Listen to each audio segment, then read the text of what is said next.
C'est un plaisir de vous savoir très nombreux branchés sur vos écrans pour ces libres penseurs. Merci à tous encore une fois de faire partie de nos fidèles téléspectateurs, mais aussi auditeurs de cette tribune d'échange.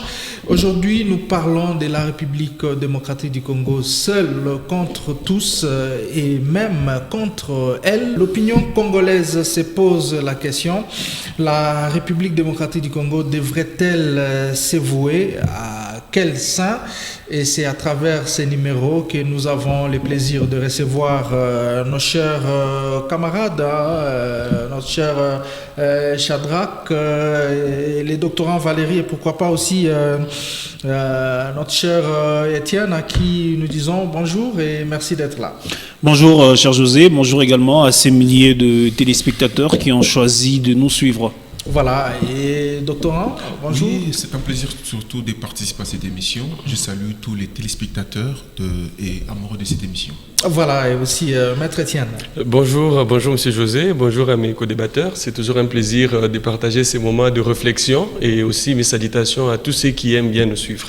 Voilà, la République démocratique du Congo, seule contre tous et contre elle-même. Et on se demande, ça sera quoi les conséquences qui vont découler juste après. Et pourquoi d'abord on se demande tous sur quel état la République démocratique du Congo peut-elle compter au monde. Merci beaucoup, cher José. C'est un honneur toujours de commencer par moi. Il faut retenir ici d'entrée de jeu que entre les États, il n'y a jamais eu autre chose que des intérêts. Et les pays sur lesquels, ou bien l'allié sur lesquels la République démocratique du Congo peut compter, ça doit être forcément un État qui, au nom de ses intérêts personnels, peut converger avec les intérêts de la République. Et très souvent, dans le cas pratique, c'est un pays qui est très difficile à trouver, étant donné que on ne va pas dans des relations bilatérales avec un sac vide, on va toujours avec quelque chose à proposer. Et de l'autre côté, on espère aussi gagner en plus, ce qui fait qu'actuellement, on ne sait pas définir exactement quel pays avec précision sur lequel nous pouvons compter comme alliés stratégiques ou alliés naturels. Donc je crois qu'il faut que l'on puisse établir un agenda de besoins de la République qui va converger avec un pays X ou Y qu'on ne sait pas déterminer à ce jour. Voilà, cher doctorant, d'un côté il y a la Chine et la Russie. Pensez-vous qu'elles soient des partenaires fiables pour la République démocratique du Congo? Comme l'a bien dit mon prédécesseur, sur la scène internationale, il n'y a pas de vertu. Il n'y a que d'intérêt, il n'y a pas de cadeaux qui se font. Ici, il faut savoir que nous sommes dans un contexte de relations bilatérales. Aujourd'hui, la Chine est en train de faire ses preuves en Afrique. Nous voyons également la Russie aux côtés de plusieurs États africains. J'estime qu'il est très important à notre niveau de penser à quel allié faire confiance pour arriver pratiquement à stabiliser notre pays. Vous avez, par exemple, je prends l'exemple de la République centrafricaine qui était assiégée par les Anti-Balaka, les Séléka et les autres. Ils ont réussi à stabiliser tant mal soit peu la situation sécuritaire grâce au groupe Wagner qui sont venus avec une coopération militaire avec la Russie. Et le Burkina Faso a réussi à reconquérir certaines parties de son territoire parce qu'il y a eu un partenariat privilégié entre eux et la Russie. Et donc aussi, la Russie présente aujourd'hui une image salvatrice pour certains pays d'Afrique. Pourquoi pas la République démocratique du Congo choisir un allié, pas un hypocrite qui joue au chaud et froid pour effectivement protéger ses intérêts. Nous avons aujourd'hui la Chine, quoique nous nous posons de questions sur les manières ou la manière dont la Chine collabore avec certains États africains, mais vaut mieux les Chinois que les institutions de Bretton Woods qui viennent, qui vous endettent jusqu'au cou, et puis plus tard, vous serez en train de payer ces dettes-là génération après génération. Alors j'estime aujourd'hui que la RDC, dans sa nouvelle dynamique, doit faire confiance aux États qui présentent une approche tout à fait réaliste que de se donner à ces États-là qui montrent l'image d'aider le Congo, mais derrière, qui font autre chose, parce qu'aujourd'hui, nous sommes contraints à chercher des bons alliés, et la Russie et la Chine sont des alliés, mais à ce niveau-là, il ne faut pas toujours y aller comme des aveugles. Il faut mettre en place tout un mécanisme de contrôle pour assurer l'acheminement de ces accords. Voilà, notre cher Étienne, la République démocratique du Congo, on a vu le régime Tshisekedi renouer les relations diplomatiques avec Israël. Je crois que ça a été fait. Les relations qui ont été rompues par le feu maréchal Mobutu. Est-ce que vous pensez que cela soit aussi efficace pour faire de sorte que cette République puisse reprendre peut-être sa place? Merci pour la question. Après, je crois qu'il y a déjà la réponse. Il y a eu reprise de ces relations diplomatiques pour quel résultat aujourd'hui? Tel que le disaient les doctorants Valérie, je crois aussi les doctorants Shadrach. Oui. Les États n'ont que des intérêts. Et quand vous prenez notre attitude en tant qu'État, ça laisse à désirer. Vous avez la Chine qui vous tend la main. Vous avez la Russie qui vous tend la main. Aujourd'hui, il y a un mouvement qui s'élève. On refuse la politique de l'imposition des États-Unis. On est en train de chercher à diversifier les pôles d'impulsion de la politique et de la vie internationale. On a besoin d'un État comme le Congo qui regorge autant de richesses pour faire le poids face aux États-Unis et ses alliés européens. Mais que fait le gouvernement congolais? Le gouvernement congolais souffle le froid et le chaud. Tantôt, on fait les yeux doux à la Russie, on envoie quelques émissaires, il y a des accords qui sont signés, il n'y a pas de suivi. Tantôt, on fait les yeux doux à la Chine, comme pour faire du chantage aux Américains. Et tantôt, on revient aux mêmes Américains, on dit non, ce sont des partenaires privilégiés. Et c'est pour ça que vous comprendrez que nous n'avons pas de partenaires fiables sur qui compter. Quand vous arrivez aux Nations Unies, lorsqu'on veut prendre des résolutions au sein du Conseil de sécurité, il faut l'unanimité. Et quand vous avez ne serait-ce qu'un seul partenaire fiable, il suffit qu'il oppose son veto, on ne peut pas prendre des résolutions telles qu'on les fait à l'encontre de nos intérêts. Entre-temps, nous sommes là dans une relation qui ne dit pas son nom avec la Chine, mais quand il faut prendre certaines résolutions qui vont à l'encontre de nos intérêts, la Chine ne s'y oppose pas. La Russie ne s'y oppose pas. Pourquoi? Parce que nous n'avons pas de position claire. Qu'est-ce que nous voulons au juste? Et nous sommes dans une posture où nous quémandons la pitance, Batushikire Boulouma, qu'on dise nous avons tant souffert. Nous n'arrivons pas à nous assumer en tant qu'État. Et même l'Israël, je sais, chaque fois qu'on en parle, ça scandalise.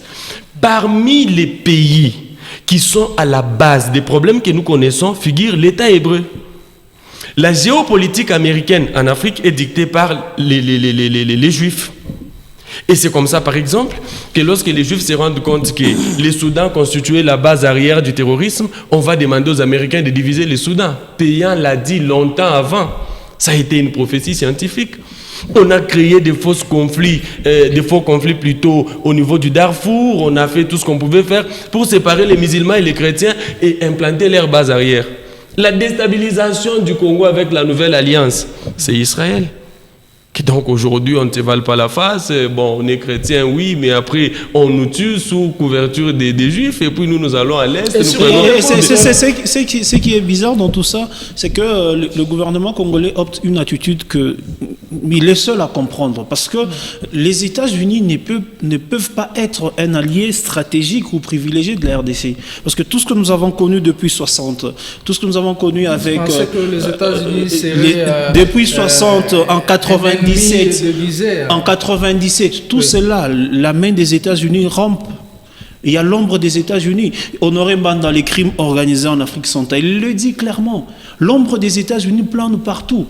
Et la nuit, on fournit en armes tous ceux qui combattent la République, et le jour, on fait des beaux discours. Et le gouvernement, il est là, avec une position qui donne l'impression qu'il ne maîtrise pas très bien ce qui se passe. Et c'est très dangereux. Et c'était dangereux. Aujourd'hui, nous ne pouvons pas dire que les États-Unis sont des partenaires privilégiés. La bonne question qu'il fallait se poser, c'est qui sont là pour les intérêts de la République? À part le peuple congolais, il n'y a personne d'autre. Moi, je pense que les partenaires privilégiés, les alliés privilégiés que le Congo devrait avoir, c'est le Congolais lui-même. Et c'est une réalité qui est loin d'être admise par plusieurs. Malheureusement, il faut le dire comme ça. Il faut le dire comme ça, c'est une pure vérité qui est malheureusement pas admise par plusieurs. On ne peut pas faire confiance à un État qui finance les groupes terroristes. On ne peut pas faire confiance à un État qui vote de résolutions contre la République. Ça va faire bientôt 3 décennies qu'il y a un génocide au Congo et personne ne veut en parler.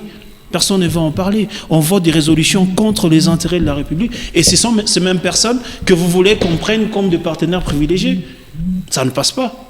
Ça ne passe pas, il faut se le dire comme ça ne passe pas.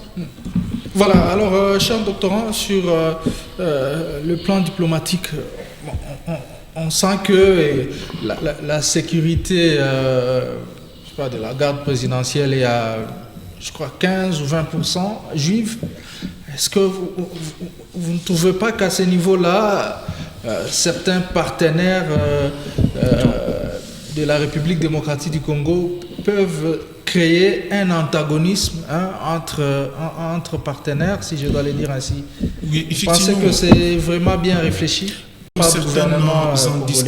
Selon certaines indiscrétions, cette présence étrangère dans la garde présidentielle est due au fait que c'est dans le cadre d'une coopération militaire pour la formation de certains officiers, mais aussi un recyclage du point de vue de la défense. Ça, c'est selon les indiscrétions. Mais quand on voit déjà une présence étrangère au sein de la garde rapprochée du président de la République, c'est un message. Ça veut dire que, d'une part, il y a comme une sorte de crise de confiance dans la ceinture parce que l'histoire nous enseigne. C'est en 2001, Laurent-Désiré Kabila a été abattu par sa garde rapprochée, ce qui veut dire que si l'actuel régime a des soupçons par rapport à la sécurité du président de la République, il y a des dispositions qui peuvent être prises dans ces contextes-là pour effectivement protéger la vie du président de la République. Mais quel est l'incident de cela sur la vie de la nation? Parce que nous avons une armée qui est jusque-là entrée encore dépatouillée devant l'ennemi dans les actions offensives qui sont mises sur terrain. Et donc, il est très important de comprendre que la RDC, comme mes co-débatteurs l'ont dit, doit s'affirmer en tant qu'un État souverain.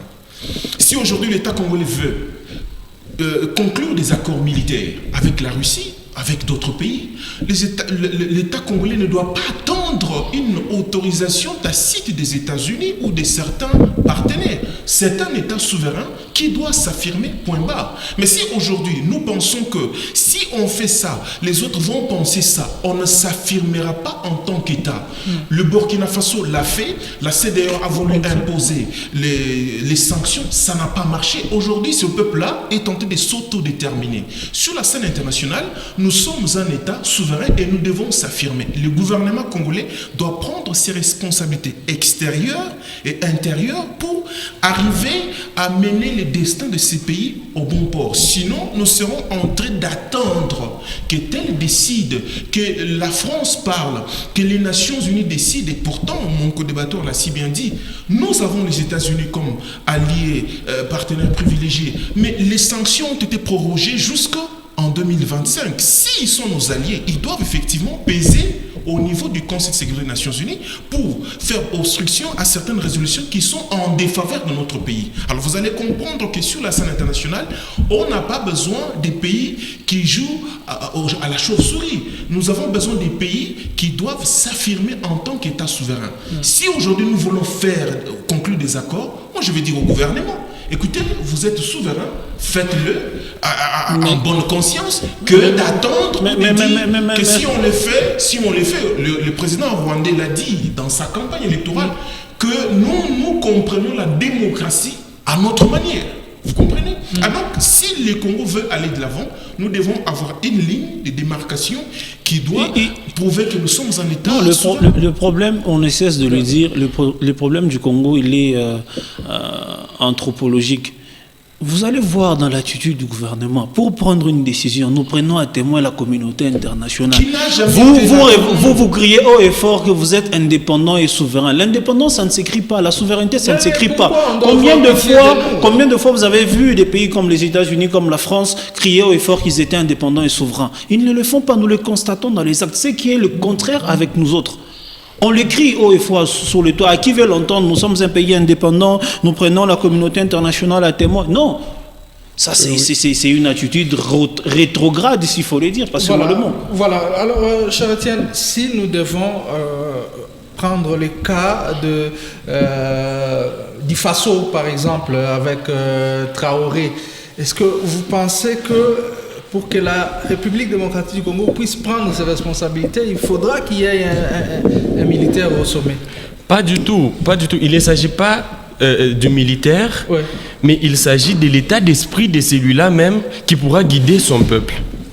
Et c'est comme ça qu'il y a un auteur que j'aime bien, qui est d'ailleurs mon maître à penser, Moufankol, qui dit « Malheur au peuple dont les leaders meurent de vieillesse ». Parce que rappelons-nous que nous avons eu Mobutu, qui était aussi un militaire, qui avec le temps, voilà. Non, pas du tout, parce que non, je ne voudrais pas.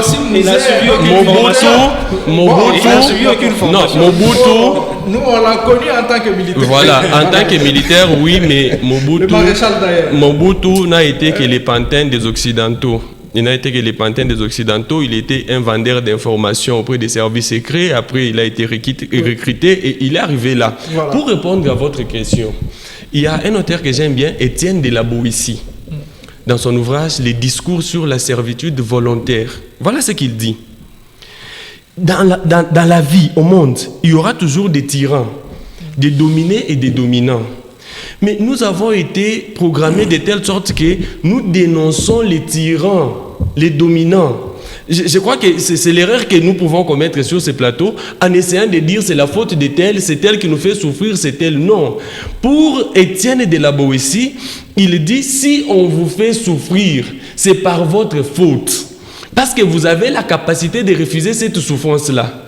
Je donne l'exemple. Au Kenya, le président a essayé de se comporter d'une façon qui n'a pas plu à sa population. Qu'est-ce qu'ils ont fait? Ils ont revendiqué. Là, on a réduit les dépenses, on a réduit les salaires. Ils n'ont pas accepté. Mais nous acceptons. Les gouvernements congolais acceptent. Tout ce qu'on peut dire sur ces plateaux, ces gens les connaissent. Ils le savent très bien. Malheureusement, ils adoptent l'attitude d'un homme qui est trompé par sa femme. Il est laissé. Mais par crainte ou par aveuglement de l'amour, il évite d'aborder les sujets, parce qu'après s'il aborde, on va lui dire oui, effectivement, j'étais trompé pour ta famille. Et il manquera quoi faire. Donc il revient à nos autorités de s'assumer. Et c'est comme ça, je finis par là, qu'il y a un adage qui dit, d'ailleurs ça a été dit à Achille, qui est connu aujourd'hui dans la mythologie grecque, que le prix de la gloire est de marcher à côté de sa mort. Vous voulez diriger, oui, mais vous ne voulez pas mourir. S'il faut vous imposer pour les intérêts de votre peuple et mourir, eh bien, mourrez. C'est ça l'intérêt. Parce que là, nous sommes dans une élite. C'est le néocolonialisme qui bat son plein. Mais vous voulez vieillir. En complicité avec la vous démocratie héréditaire. Vous ne pouvez pas vieillir pendant que votre pays est assiégé comme ça. Vous connaissez ceux qui... Parce qu'aujourd'hui, qu'on ne se vale pas la face. Pourquoi nos dirigeants ne veulent pas hausser les tons? C'est parce que nous avons vu ce qui s'est passé en Afrique. Quelle humiliation les présidents africains ont connue. Il y a eu des assassinats. Vous avez cité Mouzé, qui l'a tué? Et jusqu'aujourd'hui, le Congolais est incapable de mener ne serait-ce que des enquêtes pour déterminer noir sur blanc que c'est tel qui aurait commandité pour tuer tel. Voilà, nous recevons sur ce plateau Maître Arcel qui, avec mention grande distinction, s'est privé de toutes ses occupations pour être là. Maître Arcel, bonjour et merci d'être là. Merci infiniment, toutes nos excuses parce qu'on a été bloqué dans un embouteillage. D'accord. À Lubumbashi, nous connaissons que le transport est organisé par les privés eux-mêmes. L'État n'a pas de moyens, ne nous a pas encore donné la locomotion. C'est un autre problème. Ce qui fait que c'est assez risque et péril pour se déplacer. Cher voilà, Arcel, ajoute un autre problème sur ces points déjà. Voilà, ça fait quand même partie du fléau de la République démocratique du Congo. Ici,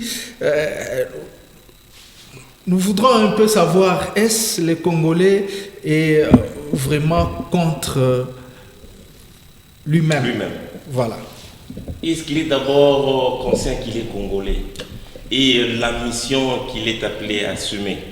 Donc ce sont des questions qui demeurent encore beaucoup plus plurielles. Le micro, s'il vous plaît.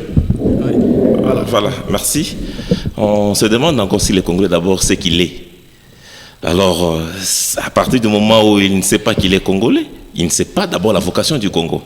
Donc si on comprend la vocation du Congo, naturellement parlant, et voire même en notre destinée, nous sommes un pays au centre d'un grand continent. Donc nous avons une mission non seulement sous-régionale, régionale, mais aussi mondiale. Donc aujourd'hui, nous nous autoproclamons pays solution, c'est à travers le monde. Nous nous autoproclamons pays avec une réserve stratégique de cobalt, c'est à travers le monde. Nous nous proclamons comme un pays qu'on ne peut pas développer la sous-région sans l'RDC. Rien ne peut se passer. Donc il est appelé aux Congolais de pouvoir comprendre la mission du Congo. C'est une question d'autoremise en cause. C'est une question de l'homme congolais, anthropologique.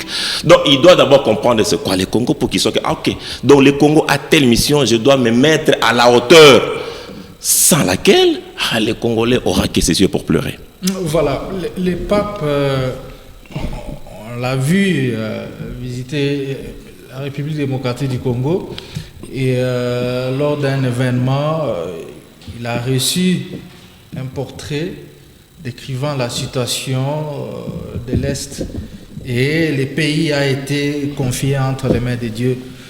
Mais rien ne change pas toujours. On doit comprendre que Dieu a tourné le dos aux Congolais. S'il faudra que je compare d'abord avec la Grèce, nous connaissons que la Grèce, c'est l'une des nations les plus pauvres d'Europe. Et pourtant, c'est le pays qui a regorgé tant de dieux depuis la Grèce antique jusqu'à aujourd'hui. Ils continuent à prier pour que leur pays soit en quelque sorte émergent ou développé.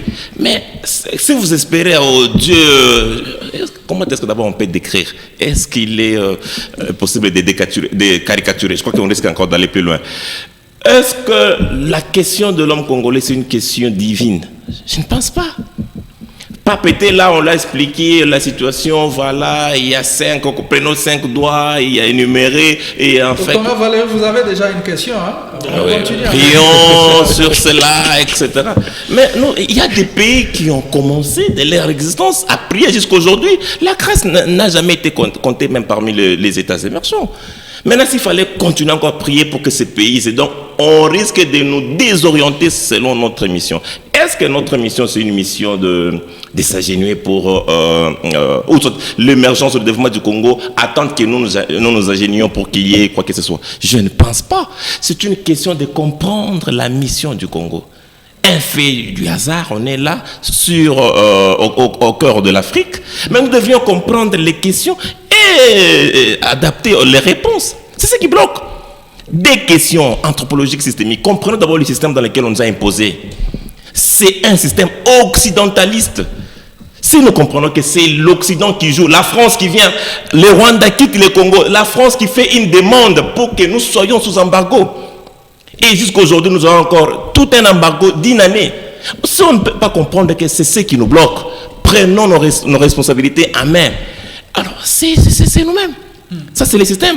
Est-ce que c'est le système en lui seul, soit l'homme lui-même congolais aussi est sur le banc des accusés?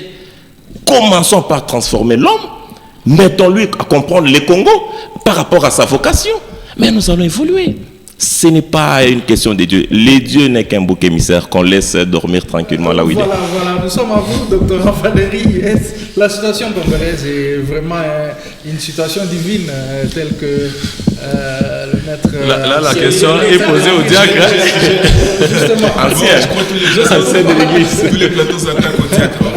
Bon, en fait, j'ai toujours dit ceci, je commence à comprendre Dieu autrement. Dieu, quand il crée l'homme, il le place dans le jardin. Il donne des responsabilités. De sorte qu'il travaille dans le jardin, qu'il le fructifie et fasse tout. C'est-à-dire que Dieu, en créant l'homme, il l'a responsabilisé. Alors, je prends l'image de l'homme, je prends le Congolais aussi. Dieu, nous créons Congolais, il nous a responsabilisés. Il nous a donné les atouts pour qu'on soit des vrais hommes. Alors, la question qui se pose, est-ce que l'homme congolais a compris la mission que Dieu lui a donnée pour ce pays? Est-ce que, mon co-débatteur l'a si bien soulevé, est-ce que l'homme congolais sait qu'il est congolais? Vous savez qu'il y a des réalités que l'homme congolais doit comprendre. Nous sommes en état de... La superficie est 2 340 quelques des millions en termes de superficie. Vous avez un état avec cette superficie, vous avez un état avec tout ce que nous avons comme richesse souterraine. Mais quel type de cerveau nous devons avoir en ayant tout ça? Vous avez plus de 80 millions de terres arabes, d'hectares de terres arabes. C'est-à-dire que nous pouvons cultiver et nous faire beaucoup de réserves. Le Congolais ne doit pas pleurer de manger. Parce qu'en Amérique du Sud, je m'excuse, qu'est-ce qui se passe? Lorsqu'ils veulent vider les stocks, ils vont aller jeter la nourriture sur l'océan. Le problème, c'est que nous voulons vider nos stocks parce que nous devons les renouveler. Ils savent comment exploiter leurs terres. C'est ce que les Congolais devaient faire. Mais nous, qu'est-ce qu'on fait? On prie. Aucun État dans le monde ne s'est développé avec la prière. Chaque Congolais, si la prière développait les États, les Congolais seront, ou les Congos seraient un État le plus riche du monde. La prière doit être accompagnée par le travail que les Congolais ne font pas. Ici, nous devons contextualiser les choses. L'Est de la RDC est assiégée par les ennemis. Mais nous ne faisons que prier. Non, nous devons prendre conscience, prendre les armes, s'organiser pour combattre. Quel est l'évangile qu'on nous amène à l'église face à la situation que nous sommes en train de traverser? Dieu nous a donné, je crois mon collègue là, dans la salle d'attente, nous avons parlé de Dieu les cieux des cieux appartiennent à Dieu et la terre, il a donné au fils des hommes. C'est-à-dire le Congo, Dieu l'a donné aux Congolais. Alléluia. Qu'est-ce que les Congolais font de ce que Dieu l'a donné? Nous, pensons que c'est le gouvernement qui orchestre. Nous oublions ceci. Le pape a remis les Congos entre les mains de Dieu. Oui. Et Dieu prend les Congos et les remet entre les mains des Congolais. Les Congolais disent non, c'est ton Congo, ce n'est pas le nôtre. Non, c'est le vôtre. Parce que la terre nous est donnée à l'homme. L'homme doit exploiter la terre. C'est là le problème. Nous devons changer le narratif. Même les messages à enseigner à l'église pour l'état actuel du Congo, devons faire voir aux Congolais travailler. Oh, travailler. Sortez du détournement. Allez. Travailler. Mais écoutez, ce que j'ai dit. Bonne soirée de gloire. Ces programmes de prière doivent être structurés de sorte que vous permettiez à tous ces jeunes hommes d'aller chercher du travail. Les églises. Mais quand vous prenez la ligne de conduite des églises au Congo, on vous apprend à s'aimer pour récolter.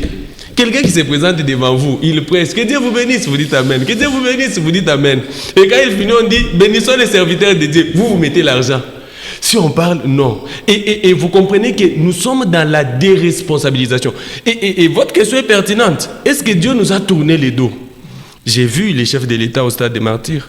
Il dit non, nous remettons les pays entre les mains de Dieu. Et là, regardez les serviteurs de Dieu. Aïe! Comme si le soir là, le ciel allait devenir vert au Congo. Non, mais le Congo qui a été dédié à Dieu, c'est un Congo de détourneurs. C'est un Congo de pilleurs. C'est un Congo sous guerre. Et ça devait nous interpeller. Et qu'est-ce que nous avons réussi à faire? Dans chaque coin de la rue, il y a une église. Dans chaque coin de la rue, il y a une église au Congo. Et je crois que même le diable n'est plus dans l'histoire du Congo. C'est le Congolais lui-même. Oui. Je me rappelle une fois, j'étais avec Maître Carcel. Nous partions au là-bas et on s'est retrouvés coincés dans l'embouteillage au niveau de le péage en quittant Likasi. Luambo. Ouais. Et il y a eu une incompréhension, il y a un monsieur qui voulait passer et on bloque tout. Il y avait plus de 200 trucks de ce côté, plus de 200 trucks et il y a eu un camion sterne qui s'était renversé. Et là, on a vu quelques villageois qui venaient dans un village là, venir piller les carburants avec des lampes allumées. C'est pas possible. Et Maître Carcel me dit, frère, Léo, tu l'as Et après, quand on réfléchissait dans la bouteille, on dit, la gouvernance du Congo, c'est ça. incompréhension, tout kiloko. Nous sommes embourbés dans une histoire où nous ne savons pas sortir. Et cet endroit-là, on pouvait même prier que Dieu vienne. Non, mais c'était juste un chauffeur coco qui a commis une erreur. Et voilà, nous étions dans cette histoire-là. C'est une question pertinente, hein, parce que moi, personnellement, c'était pour moi un spectacle désolant de voir que l'on puisse offrir au pape, je sais pas moi, un tableau avec tout ce qui se passe à l'Est, représentation. Et on a même vu le chef de l'État dans ça, oubliant même le principe de la laïcité de l'État, ce qui est très dangereux. Et quand vous parcourez d'ailleurs un de mes auteurs préférés, Pasolondola, dans la Nouvelle Pensée Nègre, il explique que toute cette attitude de l'homme noir, Maître Étienne vient de le dire, la déresponsabilisation que nous manifestons. Nous confions le pays entre les mains de Dieu et espérons qu'un miracle tombera du ciel pour mettre fin à la guerre de l'Est. C'est très faux, ça n'arrivera pas. Le Dieu d'Israël, que ceux qui vont à l'église comme Maître Valérie, le Dieu d'Israël qui brille là, le même Israël, quand il a attaqué, vous voyez tout ce qu'il fait en Palestine. C'est le Dieu que les chrétiens prient et c'est très dangereux. Il faut que l'on prenne nos responsabilités. Une balle contre Israël, 60 missiles. Il faut que l'on prenne nos responsabilités à main, qu'on puisse quitter ces théâtres, ces spectacles désolants. Tout ça, c'est pour le one-man show. Je ne suis pas contre ceux-là qui prient, je ne suis pas contre cela, mais je pense qu'à un moment donné, quand il s'agit de la République, quand il s'agit de notre survie, quand il s'agit de l'avenir de nos enfants et de nos parents, je crois que la meilleure des choses à faire, c'est de prendre ses responsabilités à main et agir comme un homme libre et indépendant. Voilà, et malgré tout ce qui se passe de gauche à droite, quelle est la part de la Belgique ? Le pays colonisateur. Un père ivrogne qui ne se soucie même pas de ses enfants. Très bien. Est-ce que vous savez d'abord s'il fallait que nous organisions un procès sur les arnaques, on ne peut pas... Le micro, hein, pour avoir... Oui, voilà. S'il fallait que nous mettions sur le banc des accusés tous les arnaqueurs qui ont fait qu'à ce qu'on soit dans cette bourbette, on ne peut pas oublier le monsieur Léopold II. Parce que Léopold II prétend avoir une propriété au Congo. Et cette propriété-là serait tributaire ou serait basée sur des signatures, des différentes signatures qu'il aurait organisées, qu'il aurait récoltées au Congo. Alors que nous connaissons que nous venons des coutumes des royaumes et empires. Et nous, les terres n'appartiennent pas aux chefs coutumiers. Les terres sont les terres des communautés. Communauté Lunda, ce n'est pas la terre ou les terres des communautés Lunda ne sont pas les terres du chef coutumier Lunda parce qu'il est mortel. C'est communauté. On parlait de ça pour qu'on puisse immortaliser. Mais il prend plaisir de réunir soi-disant des signatures. C'est un faux débat. Le monsieur n'a jamais été propriétaire de ce pays. Donc l'histoire était déjà biaisée. Et si quelqu'un fait maintenant le transfert des droits de propriété, il n'est pas propriétaire, même celui qui prétend l'être, par la suite, ne l'est pas. Donc déjà, les prémices ont été fausses. S'il fallait qu'on arrive maintenant à la Belgique, au regard de tout ce qui a été fait le 26 février 1885, lors de la conférence de Berlin, et en 1908, on l'a confié à la Belgique. La Belgique prétend comme étant presque tous les États colonisateurs en sa ligne. Et aujourd'hui, on nous a légué un pays sans administration, parce que les Congolais n'étaient pas en mesure d'administrer. Or, on ne peut pas gouverner sans administrer. Tout démarre par l'administration. Et ce qui bloque au pays, c'est l'administration. Et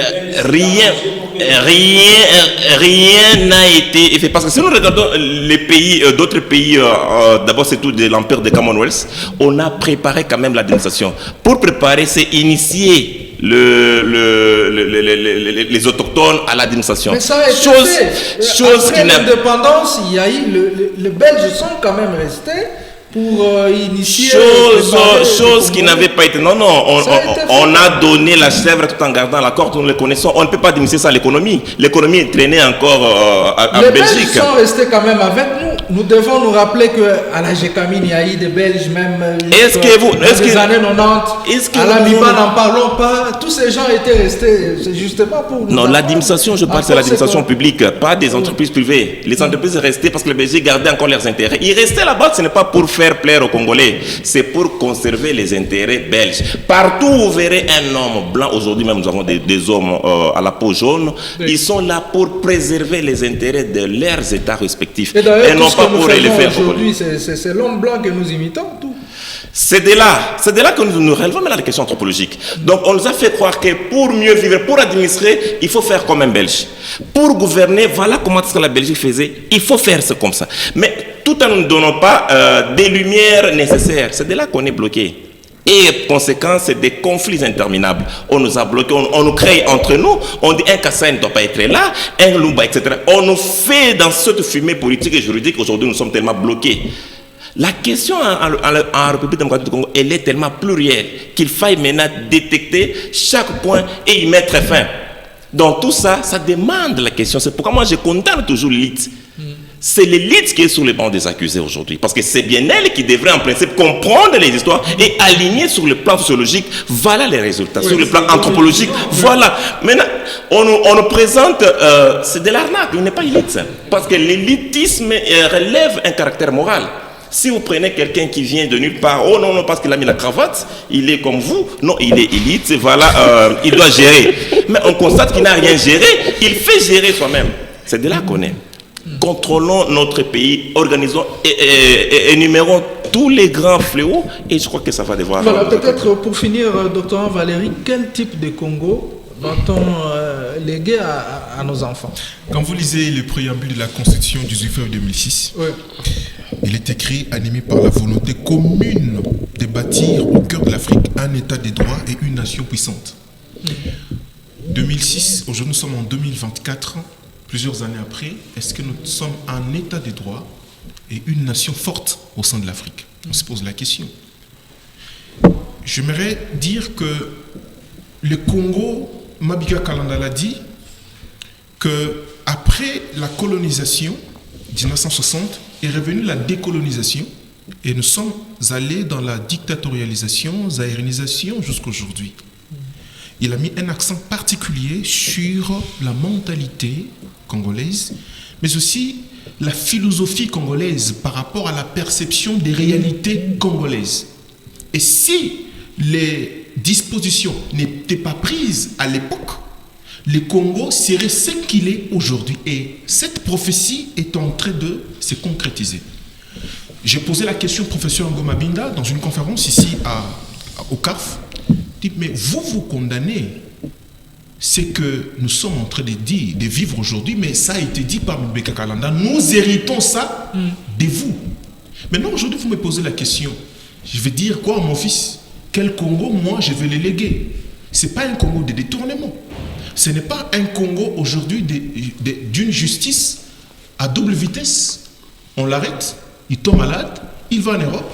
L'Europe devient comme étant une blanchisserie de nos égarements. Non, nous devons prendre conscience aujourd'hui, chers Congolais, que ce que nous faisons aujourd'hui, le tribunal de l'histoire nous en tiendra pour responsables. Ah, donc, il est important que les présents actuels du Congolais soient vécus de manière consciente.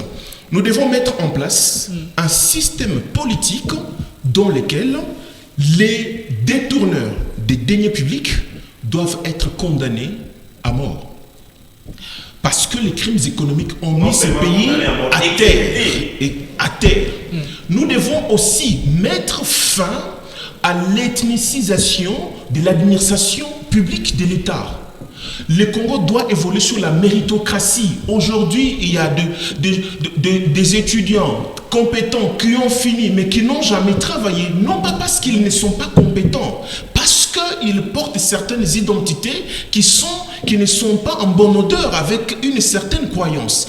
Aujourd'hui, pour que nous ayons un Congo uniforme et prospère, il faut désethniciser l'administration publique, délier les mains de la justice, rendre cette séparation de pouvoir effective, de sorte que le juge qui a reçu de la loi la mission de dire le droit, dise le droit en toute partialité. Ce qui est peut-être une tâche très difficile parce que déjà avec notre constitution, mais pas il y a impossible. Répartition, c'est pas de postes et tout, exact. Et tout. Il y a le tribalisme qui intervient par moment. Bon, nous n'allons pas nous atteler sur ça. En peu de mots seulement, je vous accorde, je crois, 1 minute, ça sera suffisant. À quel sein la RDC devrait-elle se vouer pour enfin être libéré de cette situation? La RDC devait compter sur le Congolais. Je crois que l'histoire n'est pas linéaire. Du désordre d'aujourd'hui peut naître l'ordre de demain. Il suffit qu'on prenne conscience, il suffit qu'on se remette en cause, il suffit que ceux qui se revendiquent intellectuels congolais puissent réfléchir et apporter des solutions aux problèmes qui se posent à eux. Aujourd'hui, je crois que la population ne devait pas se plaindre des dirigeants, mais la population devait imposer aux dirigeants une certaine manière de faire, un certain respect. Et c'est de cette façon-là que nous allons parvenir à construire un État fort qui, du reste, pourra s'imposer du point de vue international. Voilà, notre cher Chada. J'ai cru que j'allais être oublié.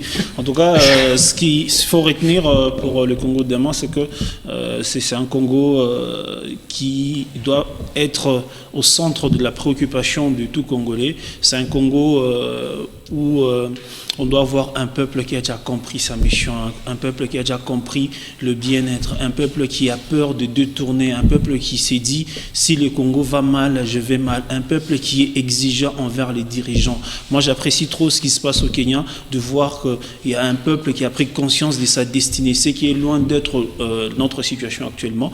Et c'est la résultante de notre système politique qui fait à ce que les plus jeunes puissent rester dans une situation qui leur permette d'être toujours de marche-pied. C'est un grand danger pour l'avenir. Voilà, on finit avec vous, cher Arcel. Oui, je crois que notre Congo, tellement que nous chérissons, attend de nous que nous soyons à l'heure de toutes ces potentialités. On a toujours dit que la potentialité ne suffit pas. Il faut la transformation. La transformation commence d'abord par l'homme lui-même. L'homme doit comprendre la mission. Il doit comprendre que quand le monde vient ici, ils ne viennent pas pour nous élever. Comme disait un adage ouest-africain, que quand un pêcheur, quand le poisson pense que le pêcheur est venu le sauver, il se trompe. Merci. Voilà, merci chers tous d'avoir contribué à la réalisation de ce programme qui d'ailleurs se termine par ici. Nous nous retrouvons très prochainement pour un autre numéro.